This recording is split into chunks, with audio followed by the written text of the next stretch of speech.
Baik, bismillahirrahmanirrahim. Assalamualaikum warahmatullahi wabarakatuh. Alhamdulillah, wassalatu wassalamu ala rasulillah wa ala alihi wa ashabihi wa man sara ala nahjihi wa istanna bisunnatihi ila yaumil qiyamah. Amma ba'd. Anak-anakku sekalian, kelas 10 ya, SMK Muhammadiyah 7 ya, dari lintas jurusan yang dirahmati Allah. Pada kesempatan kali ini alhamdulillah Allah masih berikan kesempatan bagi kita berupa kesempatan untuk belajar, menimba ilmu ya, karena ini tidak bisa semua orang dapatkan ya.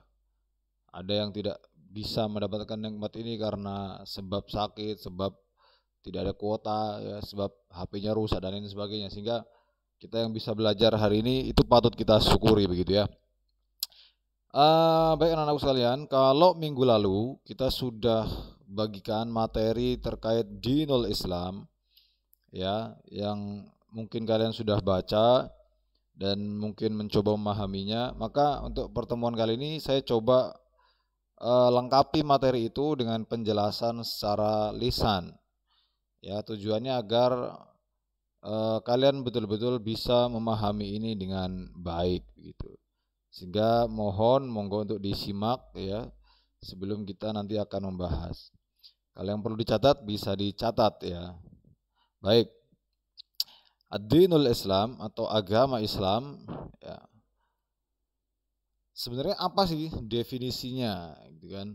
Kalau kita bicara suatu maka biasanya kita berangkat dari definisi. Lalu apa sebenarnya al-Islam itu? Maka sering dikatakan bahwa secara bahasa ya atau etimologi ya, al-Islamu bimakna al-istislam. Islam itu bisa diartikan sebagai tunduk ya, atau patuh atau berserah diri. Artinya kita kemudian tunduk pada Allah, patuh kepada Allah, berserah diri kepada Allah, itu secara bahasa juga dinamakan Islam. Ya. Tetapi kemudian secara istilah, secara definisi terminologinya, maka dalam kita coba kulik di referensi lain misalkan ya, dikatakan bahwa al-Islamu huwa dinun ya, ja'a bihi Muhammad ibn Abdullah, fahuwa ad-dinul ladzi ja'a bihi Muhammad ibn Abdullah walladzi yu'minu al-muslimuna bi annahu asy-syari'atu allati khatamallahu biha risalatus samawiyah.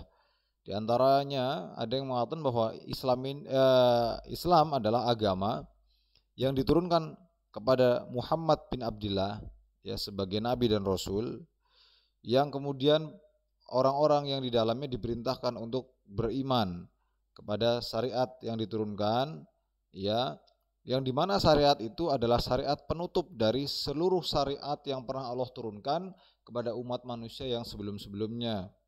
Kita kenal bahwa sebelum Islam ada Allah turunkan syariat kepada manusia berupa agama Nasrani dengan Nabi Isa dengan kitab Injil. Sebelum itu Allah turunkan juga kepada Bani Israel agama kemudian yang disebut dengan Yahudi dengan kitabnya Taurat dan dengan nabinya Nabi Musa dan kawan-kawannya. Dalam kita dengan sebelumnya kita juga kenal dengan Suhuf Ibrahim ya, kemudian apa yang diturunkan kepada Nabi Daud ya, dan lain sebagainya, dan banyak sekali syariat-syariat pada nabi-nabi ataupun rasul sebelum Nabi Muhammad. Tapi kemudian Islam menjadi agama penutup dan syariatnya adalah syariat penyempurna dari syariat-syariat sebelumnya. Nah, ini di referensi lain ya. Kalau yang kemudian kita tulis di sini yang sudah kalian baca kemarin, di sini dikatakan yang pertama apa? Ada pembedaan. Jika itu diiringi dengan jika tidak diiringi dengan kata iman, maka pengertian Islam ini mencakup seluruh agama, baik usuluddin atau furu'uddin ya, juga seluruh masalah akidah, ibadah, keyakinan, perkataan dan perbuatan.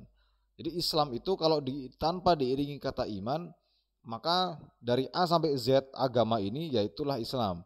Dari agama yang pokok seperti perintah syahadat, sholat, zakat, puasa, ya, larangan minum khamar, larangan makan daging babi, ya, zina itu haram dan lain sebagainya. Itu kan usul-usul dalam agama, pokok-pokok dalam agama. Sampai yang cabang-cabang perintilan-perintilannya, ya, sholat subuh kunut apa enggak, habis sholat itu berdoa atau tidak, ya, cara minum itu sunnahnya misalkan berdiri, ya, sunnahnya duduk, ya, jangan berdiri. Nah, itu kan furu'. Nah, sampai yang begitu itu namanya ya Islam secara umum. Tapi kemudian yang kedua, apabila Islam itu disebutkan bersamaan dengan kata iman, maka yang dimaksud Islam di sini adalah perkataan dan amal lahiriah yang dengannya terjaga diri dan hartanya, baik dia meyakini Islam atau tidak. Sedangkan kata iman berkaitan dengan amal hati. Jadi kalau dikaitkan dengan kata iman, maka dia mencakup seluruh perkataan ataupun amalan dari diri seorang, ya. Jadi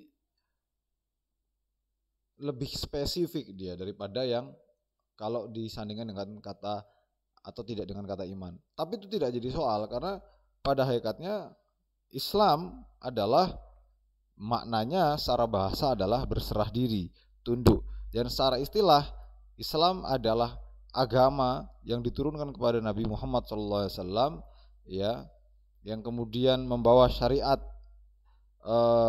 sebagai syariat penyempurna daripada agama sebelumnya, ya, sehingga otomatis masuk di dalamnya bahwa syariatnya adalah Allah itu, Islam itu punya konsep Tuhan yang esa, ya, bahwasanya Allah adalah Tuhan satu-satunya, bahwasanya Islam ini adalah penutup.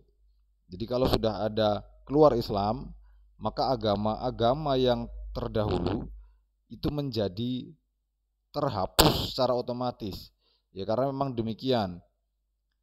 Sehingga sebelum ada Islam, orang Yahudi bisa beramal dengan syariatnya, orang Nasrani bisa beramal dengan syariatnya. Tapi kemudian setelah Islam ini keluar dan diutus Nabi Muhammad SAW, maka sudah tidak berlaku lagi syariatnya Yahudi ataupun Nasrani ataupun agama Samawi yang lainnya. Tapi kemudian satu-satunya agama dan satu-satunya syariat yang diakui, ya, apa legalitasnya ataupun keabsahannya di sisi Allah Subhanahu wa taala, ya hanya Islam. Jadi poinnya ada di situ sebenarnya. Nah, itu secara definisi, ya. Kemudian banyak sekali ayat ataupun hadis-hadis dari Nabi sallallahu alaihi wasallam yang menjelaskan tentang sebenarnya ini hakikat Islam itu sebagai agama seperti apa. Apakah kemudian dia agama sama dengan agama-agama samawi yang sebelumnya, atau yang seperti kita sebutkan tadi bahwa Islam sebagai agama penutup. Nah, contoh di sini ada firman Allah Subhanahu wa taala di dalam surat Ali Imran ayat 85, "Wa may yabtaghi ghairal islam dinan falayyuqbala minhu wa huwa fil akhirati minal khasirin." Yang artinya barang siapa mencari agama selain Islam, dia tidak akan diterima dan di akhirat dia termasuk orang-orang yang rugi. Nah, pada poin ayat yang ini kiranya jelas, ya kan. Di sini ada kata-kata wa may yabtaghi, dan siapa yang menginginkan atau mencari agama selain Islam. Berarti kalau ada orang mencari agama selain Islam, konsekuensinya atau imbasnya apa? Imbasnya falan yuqbala minhu, tidak akan diterima. Nah, kalau tidak akan diterima berarti yang diterima siapa? Ya Islam itu. Ya.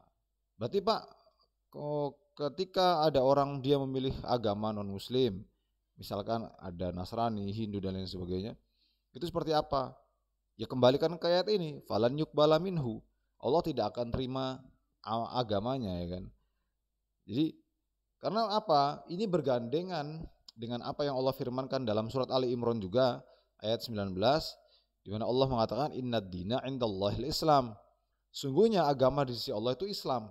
Ini kan penguat lagi. Kalau di ayat yang Ali Imran yang satu ya tadi, Allah mengatakan bahwa siapa yang mencari agama selain Islam, maka tidak akan diterima. Alasannya apa?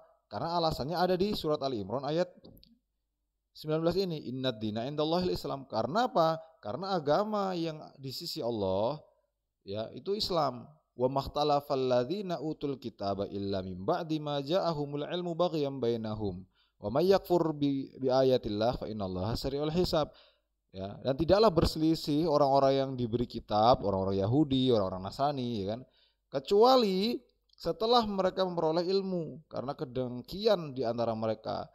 Jadi sebenarnya mereka tuh tahu bahwa Nabi Muhammad adalah nabi yang nantinya sudah, bahkan itu sudah dijelaskan dalam Injil ataupun Taurat, sudah disampaikan oleh Nabi Isa ataupun Nabi Musa bahwa nanti akan ada seorang nabi yang namanya Ahmad atau Muhammad. Tapi karena kedengkian mereka, karena mereka merasa bahwa Muhammad ini bukan dari klan atau terahnya mereka, sehingga mereka merasa gengsi atau berat hati untuk kemudian mengikuti. Nah, karena inilah kemudian di sini Allah ancam ya, wa may yakfur bi ayatillah fa innallaha sari'ul hisab, dan barang siapa ingkar terhadap ayat-ayat Allah, maka sungguhnya Allah sangat cepat perhitungannya. Ingkar terhadap ayat-ayat Allah salah satunya ketika kita berbicara dalam konteks agama, maka ketika ada orang dengar tentang risalah Islamiyah, risalah Nabi Muhammad SAW, tapi kemudian dia tidak mau untuk bergabung, tidak mau kemudian mengimani, ya ini bagian daripada ayat ini, wa may yakfur bi ayatillah ini, bagian daripada kita mengkufuri ayat-ayat atau tanda-tanda kekuasaan Allah. Nah, sehingga sini ayat ini saling melengkapi, ya kan. Nah, aku sekalian yang dirahmati Allah, kita coba cari ayat lain. Misalkan di dalam masih di surat Ali Imran juga ayat 83. Di sini Allah berfirman, afa ghaira dinillah yabghun walahu aslama man fis samawati wal ard tau'an wa karha wa ilaihi yurja'un. Artinya apa? Mengapa mereka mencari agama selain agama Allah, yaitu agama selain Islam? Padahal apa yang ada di langit dan di bumi berserah diri kepada dirinya, ya, dengan suka maupun terpaksa. Jadi Islam itu kalau kita artikan secara umum ya, agama apapun itu dari zaman Nabi Adam sampai sekarang, pada hakikatnya semua agama itu Islam. Secara umum ya. Karena apa? Islam itu adalah agama yang mengesahkan Allah, mentauhidkan Allah, ya.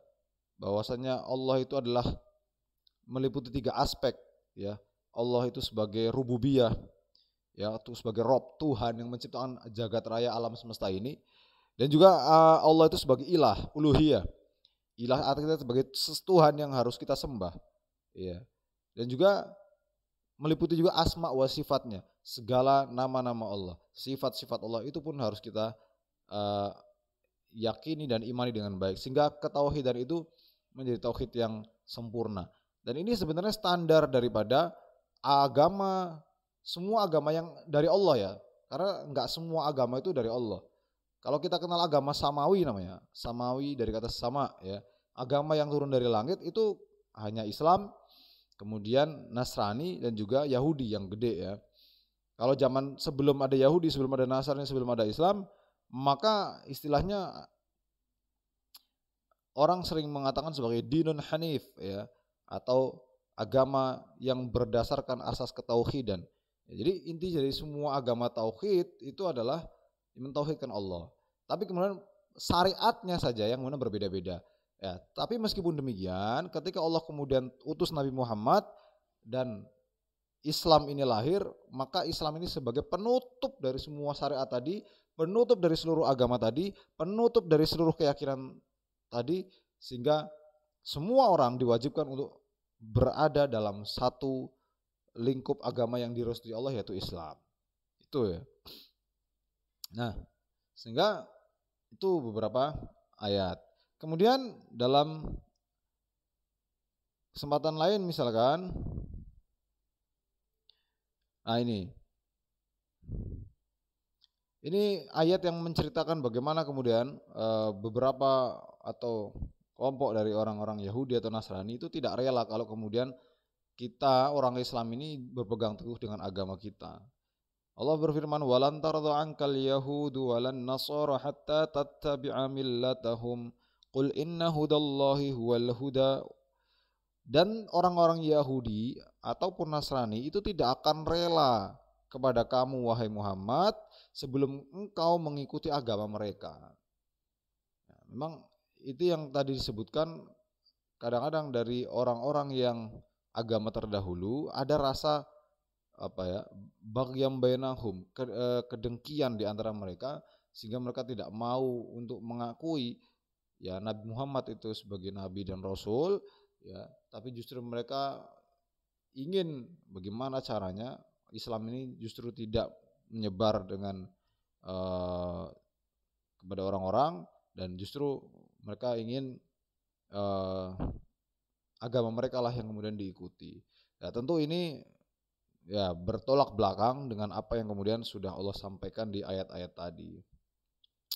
Nah, anakku sekalian yang dimuliakan Allah, jadi banyak ya kalau kita mau kulik ayat-ayat ataupun hadis Nabi SAW yang menjelaskan tentang bagaimana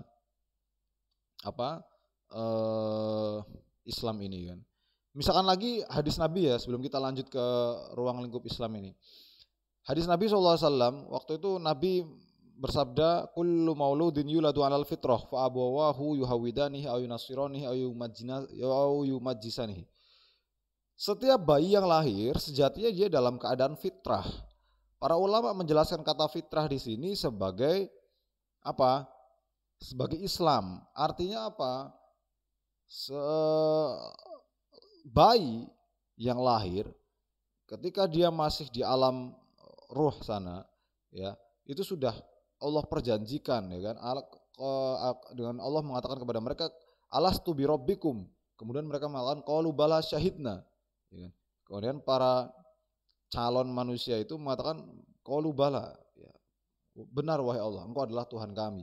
Sehingga ketika mereka lahir dunia, pada dasarnya semua bayi, baik itu lahir dari rahim seorang ibu yang muslimah atau non muslim, semuanya Islam karena fitrah tadi. Akan tapi apa kata Nabi, fa'abawahu, maka orang tuanya lah kemudian menjadikan si anak tadi seorang Yahudi, ya, yuhawidanihi au yunasironihi, atau menjadikan dia seorang Nasrani, atau yumajjisanihi, atau menjadikan dia seorang yang beragama Majusi. Nah, sehingga ini mengukuhkan kembali bahwa kemudian agama yang memang betul ya diridhoi di sisi Allah Subhanahu wa taala adalah ya Islam, karena bawaan lahir seorang manusia sendiri adalah Islam sebenarnya, tapi kemudian orang tuanya lah yang kemudian merubah ya atau mengarahkan si manusia yang baru lahir tadi ya untuk menuju agama sesuai dengan orang tuanya. Maka kita yang lahir dari keluarga yang muslim, sehingga kita pun alhamdulillah mengikuti jejak mereka menjadi seorang muslim juga, ini patut kita syukuri. Luar biasa. Kenapa? Karena bayangkan kalau kita lahir dari keluarga yang non muslim, kita belum tentu kemudian hari ini mengenyam nikmatnya Islam begitu ya. Padahal nikmat Islam ini salah satu nikmat yang luar biasa pentingnya. Kenapa demikian? Karena ketika kita kemudian berislam, maka paling tidak kita sudah membeli tiket untuk menuju surganya Allah Subhanahu wa taala. Karena begini, seorang muslim ketika nanti dia mulai hisab, kemudian dia atas kuasa Allah, kemudian amal solehnya lebih berat daripada amal buruknya, oke, dia langsung kemudian Allah berikan surga. Kan tapi kemudian ketika seorang muslim ya dia mukmin tapi kemudian dia punya dosa yang dosanya harus dibersihkan dulu ke neraka, maka dia ada potensi untuk kemudian tetap masuk surga meskipun sudah dibersihkan dulu di neraka.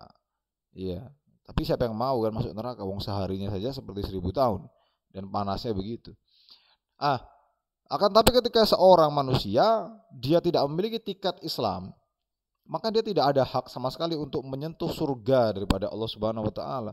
Sehingga kita yang kemudian hari ini sudah Allah berikan nikmat Islam ini betul-betul kita syukuri. Dan kita syukuri ini dengan cara apa? Ya, syukur yang paling baik adalah dengan kita mengerjakan apa yang Allah perintahkan dan meninggalkan apa yang Allah larang. Sesederhana itu. Tapi susah untuk mempraktekannya.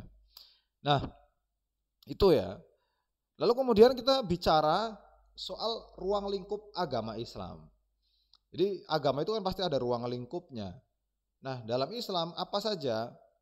Nah, di dalam Islam ruang lingkupnya meliputi 3 rumah besar, yaitu iman, Islam, dan ihsan. Ya. Apa itu iman? Iman itu ya adalah kita meyakini ya dengan hati, kemudian kita mengucapkan dengan lisan, kemudian mengerjakan dengan amal perbuatan. At-tasdiqu bil qalb wal lafdhu bil lisan wal amalu bil arkan. Jadi kita sudah yakin dulu bahwa yakin Allah itu adalah Tuhan kita.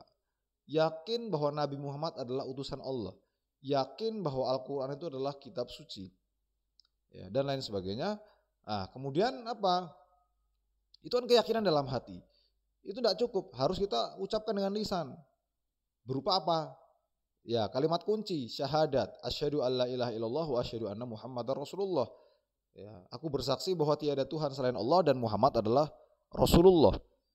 Nah, kemudian ada ihsan. Nah, ihsan ini adalah level pencapaian ya seorang muslim di mana dia kemudian di dalam kehidupan sehari-harinya dia benar-benar dapat meresapi kehadiran Allah di setiap sendi kehidupannya.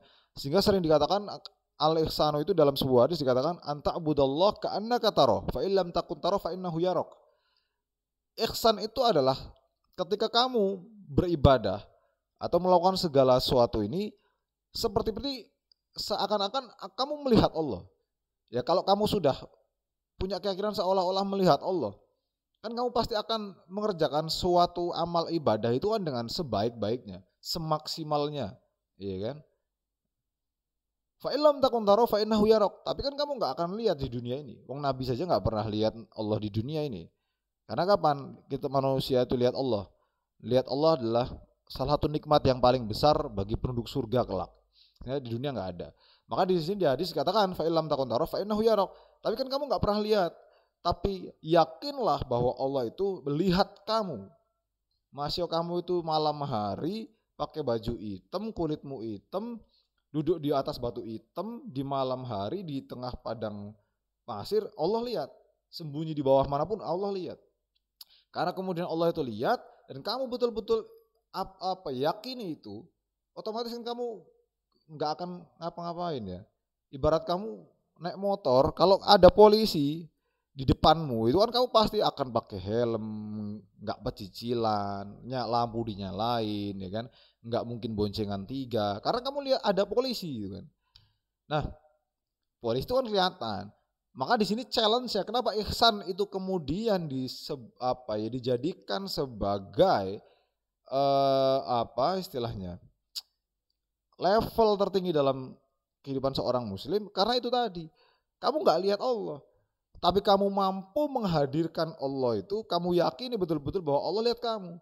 Karena kamu yakin betul-betul bahwa Allah itu lihat kamu, sehingga kamu gak mungkin melanggar perintahnya, sehingga kamu gak mungkin melanggar ya apa yang ia larang, apa yang Allah perintahkan pasti kamu kerjakan, dan seterusnya. Karena ada perasaan ihsan tadi. Anta'budallah ka'annaka tarahu fa illam takun tarahu fa innahu yarak. Kalau kamu gak lihat Allah pasti lihat kamu. Ya, tapi ya itu konsepnya begitu ya. Itu ruang lingkupnya. Nah, jadi kembali lagi ya, ruang lingkup yang pertama kita bicara iman, ya kan. Nah, kalau iman di dalam Islam kita harus paling tidak mencakup 6 aspek ya, seperti halnya yang tercantum dalam rukun iman. Rukun iman yang pertama ya tentu iman kepada Allah, kemudian iman kepada malaikatnya, kemudian iman kepada kitab-kitabnya, kemudian iman kepada ya para nabi dan rasul, kemudian iman pada hari akhir, kemudian iman pada qadha dan qadar. Kesemuanya ini tidak boleh kita ingkari salah satunya. Karena kalau kita ingkari salah satunya ya nggak mungkin, karena ini saling berhubungan. dan saling menguatkan satu sama lain.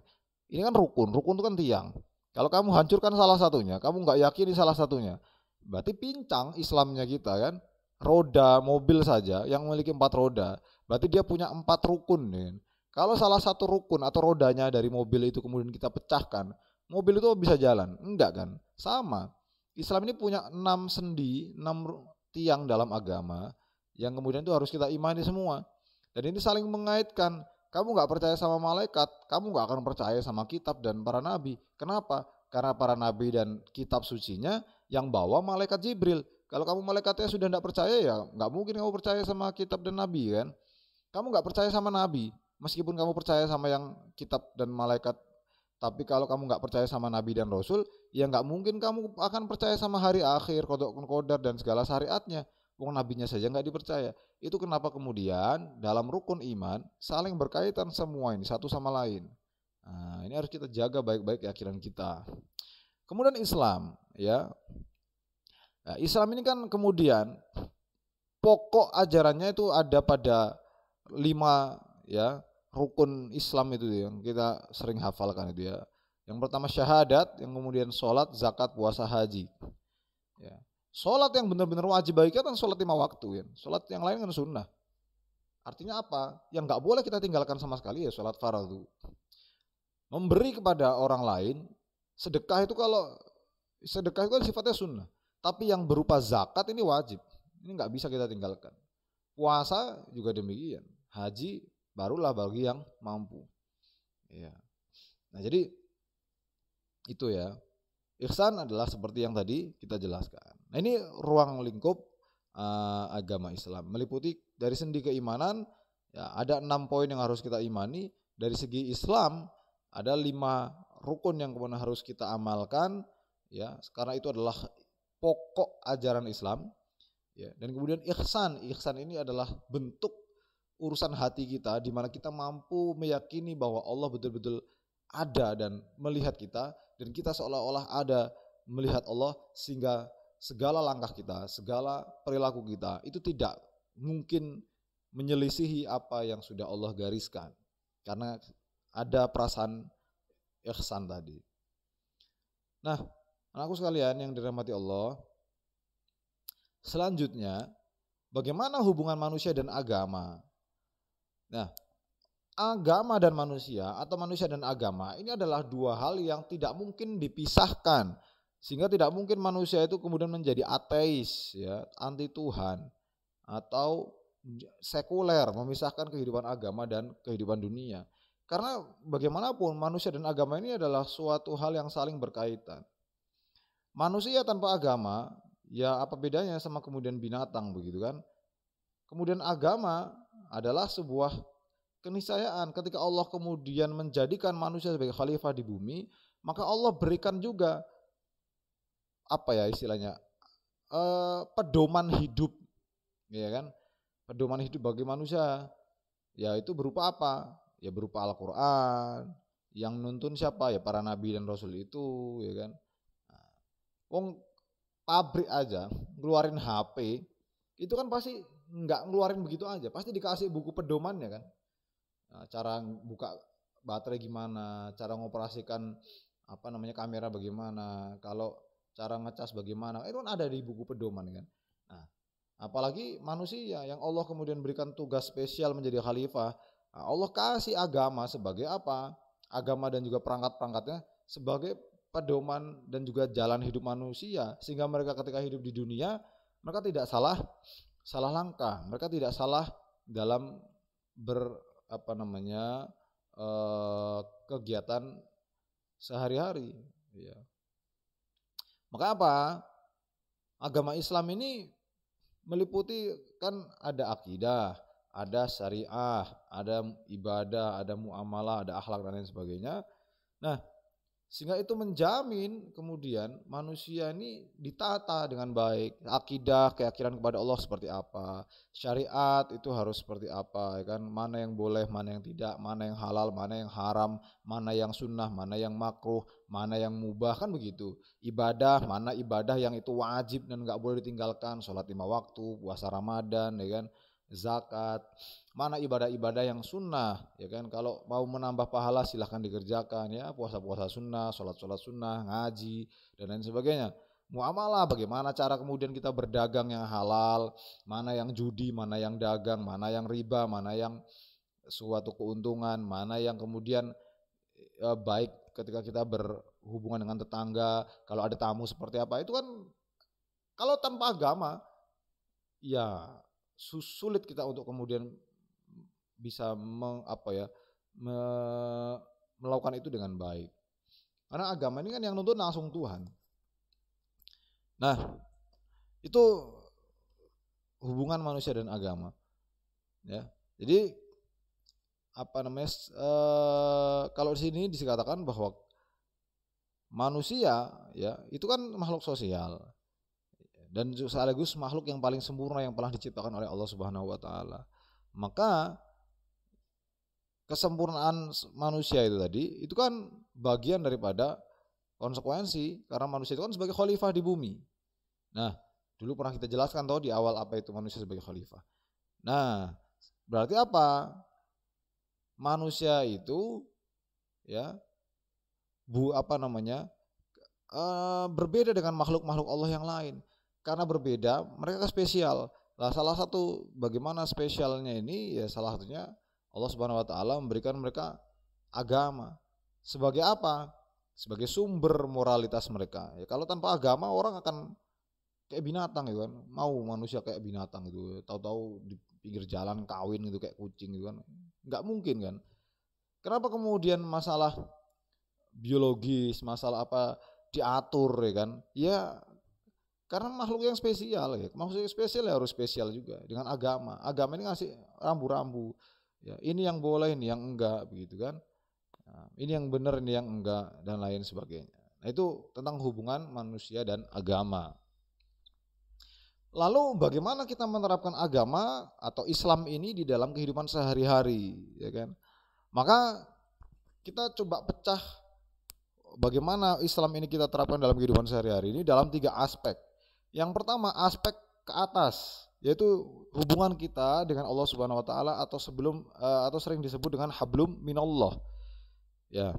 Nah, dalam hablum minallah tentu saja ini adalah bagaimana cara kita menjaga kewajiban terhadap Allah Subhanahu wa taala. Ya, Allah berikan kita kewajiban di dunia untuk beribadah. Wa ma khalaqtul jinna wal insa illa liya'budun. Tidaklah aku ciptakan jin dan manusia kecuali untuk beribadah. Maka minimalnya dalam sehari kita diperintahkan untuk 5 kali menghadap kepada Allah Subhanahu wa taala di waktu subuh, zuhur, asar, maghrib dan isya. Dan paling tidak Allah wajibkan kepada kita di dalam 1 tahun sekali itu adalah ada 1 bulan di mana kita wajib berpuasa. Ya.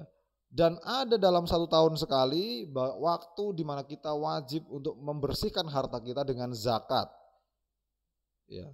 Dan ada dalam sekali seumur hidup kita ya kewajiban untuk kemudian pergi haji jika mampu. Nah, ini kan untuk meneguhkan hubungan kita terhadap Allah Subhanahu wa taala. Sehingga apa? Ini nanti akan berpengaruh terhadap hubungan kita pada aspek yang kedua. Yang kedua di sini kalau tadi aspek ke atas yaitu dengan Allah, hablum minallah. Yang kedua aspek secara horizontal ya, ke samping yaitu hubungan manusia dengan manusia atau hablum minan nas ya. Nah, hablum minan nas ini adalah bagaimana kita sebagai manusia bisa hidup berdampingan dengan baik dengan sesama manusia yang lainnya. Karena kita makhluk sosial, kita pasti butuh orang lain juga butuh kita, saling melengkapi, saling memberikan keuntungan, simbiosis, mutualisme dan lain sebagainya. Nah, itu ketika kita mampu menjaga hubungan dengan Allah, maka hubungan manusia dengan manusia pun itu akan baik. Sebaliknya ketika kemudian kita tidak mampu menjaga hubungan dengan yang baik dengan Allah, biasanya kemudian hubungan dengan sama manusianya pun akan berantakan. Nah, dan dalam menjaga hubungan sesama manusia ini pun harus mengedepankan aspek-aspek yang ada di dalam ajaran Islam ya. Bagaimana kita akhlak yang baik terhadap orang lain, bagaimana kita bicara agar tidak membuat orang lain sakit hati, bagaimana kita memaafkan orang yang salah, bagaimana kita menghormati dan terhadap tetangga, bagaimana hubungan terhadap orang tua, saudara, bagaimana kalau ada tamu, ikramud dhaif atau menghargai tamunya seperti apa dalam Islam, ya kan? Ya, itu semua adalah eh, hal yang harus kita lakukan dalam kehidupan kita sehari-hari dari segi hubungan manusia dengan manusia yang lainnya. Kemudian aspek yang ketiga yaitu meneguhkan hubungan manusia dengan alam sekitar. Ini kembali lagi kepada fungsi kita sebagai khalifah, di mana fungsi sebagai khalifah adalah bagaimana kemudian manusia itu bisa melestarikan lingkungan, menjaga alamnya. Sehingga tidak mungkin seorang khalifah, seorang manusia yang hablum minallahnya baik, hablum minannasi baik, kemudian tidak baik secara hubungan dia dengan alam sekitar. Harusnya baik. Seorang yang beragama, seorang yang Islam, dia harus baik dalam hubungannya juga dengan alam sekitarnya. Sehingga dia mampu untuk kemudian memposisikan dirinya betul-betul sebagai khalifah. Nah, tentu kalau kita kemudian lihat yang paling sederhananya ya membuang sampah sembarangan itu bukan suatu perilaku hubungan yang baik manusia dengan alam. Seorang yang kemudian mengotori sungai, mencemari air laut, tentu ini bukan perilaku yang baik dengan alam gitu kan. Ya, apalagi dalam aspek-aspek yang lain seperti kerusuhan, pembunuhan, pengerusakan, pembakaran hutan, ya kan, penambangan secara ilegal, tidak memperhatikan